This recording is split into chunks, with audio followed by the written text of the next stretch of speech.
Meus amigos e minhas amigas, hoje o presidente da Câmara de Deputados Federais, numa entrevista ao jornal o Globo, disse o óbvio: não haverá impeachment.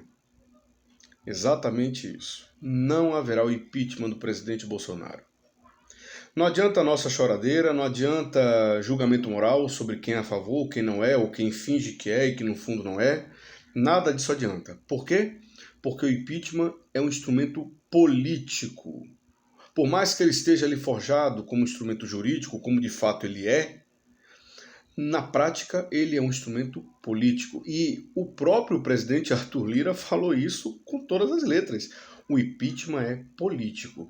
Vejam bem, ele tem sido pressionado, né, o Arthur Lira, nas redes sociais principalmente, por artistas, por intelectuais, exigindo que ele aceite os pedidos lá, que parece que a mesa dele está cheia de gaveta, já está entupida, já tem 122 pedidos de impeachment. E ele não botou nenhum para ser votado.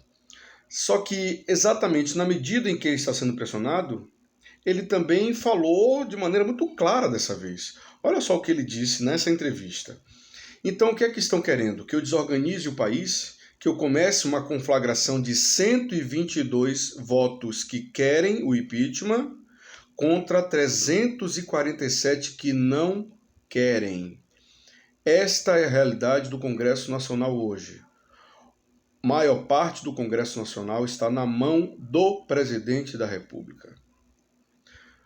O presidente que, durante a campanha, né, fez toda aquela presepada, dizendo, né, contra o Centrão, contra a compra de deputados, está, obviamente, usando dos mesmos artifícios que Fernando Henrique usou, que Lula usou e que Dilma usou, só que com algumas ressalvas, né?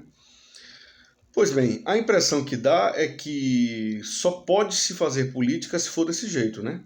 Porque se todo mundo só fez desse jeito, a gente pensa logo, isso é possível desse jeito. Eu não acredito nisso. Bolsonaro fez muita gente acreditar que seria possível de outro modo. Enganou muita gente, traiu muita gente. Mas permanece lá, no poder. Intocável, a CPI da Covid possivelmente não vai conseguir atingi-lo nesse sentido, para o impeachment. Como eu falei em outra ocasião aqui, no máximo aquilo vai gerar um processo, uma denúncia num tribunal internacional. Uma interdição por parte do STF também é muito provável, a não ser que aconteça algo muito escandaloso, mas a probabilidade real é que ele permaneça no poder, que a gente vai ter que aguentar ele por mais esse ano aí que vem, né, o restante de 2021, mais o ano inteiro de 2022, e chegando lá possivelmente como um candidato forte à reeleição. Acreditem, como um candidato forte à reeleição. Eu entendo a indignação das pessoas. Eu hoje mesmo vi na internet muita gente indignada com essa entrevista do Arthur Lira. Mas a verdade é que ele fez a mesma jogada que todo mundo fez. Ele comprou os partidos de centro, comprou uma parte do Congresso. E como é comprar nesse sentido? Através das emendas parlamentares, né? Entrega de cargos aqui e ali. Então, não tem possibilidade realmente para impeachment. A gente vai ter que se contentar em ou torcer para que ele estique a corda, de modo a, de fato, desestabilizar de maneira ainda mais concreta outras instituições democráticas, ou talvez a voz das ruas, embora a voz das ruas, neste momento, ainda não seja algo que tenha força para isso. Porque como é que funciona? Se tem uma quantidade de pessoas nas ruas, e isso acontece com certa recorrência, o movimento por parte do Congresso Nacional de virar as costas para o presidente é absolutamente natural nessa hora.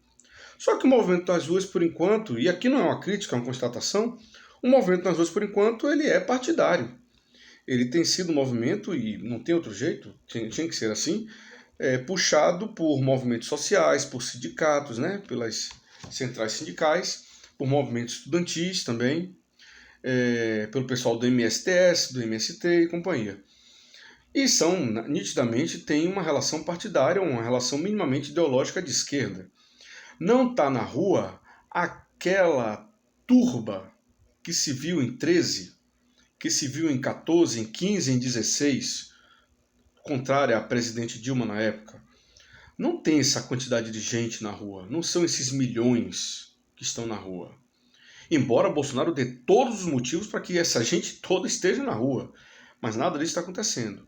Tanto em função da pandemia, quanto em função de haver por parte de Bolsonaro e do seu chamado Gabinete do Ódio todo um trabalho, né, de base na internet para manter aquele discurso raivoso deles, um discurso moralista inclusive, e isso tudo tem travado para uma possibilidade de uma inquietação maior por parte da população brasileira.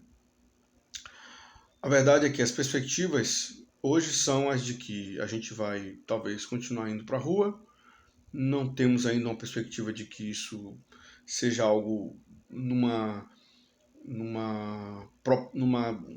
proporção maior, né, do que tem, porque a proporção parece que vai seguir sendo essa, partidária, e aguentar Bolsonaro por mais um ano, possivelmente um ano em que ele vai investir tudo na economia, não no sentido de estruturá-la, mas no sentido de ludibriar o eleitor médio brasileiro para que ele acredite que as coisas dali em diante irão bem.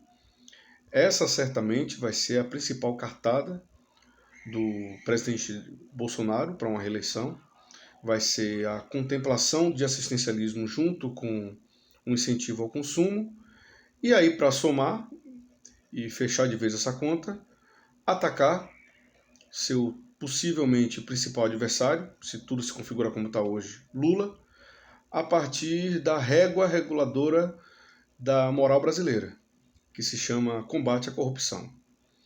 Esse é o cenário para 22. Tem muita água para rolar. Vamos ver o que acontece até lá. Valeu, até a próxima.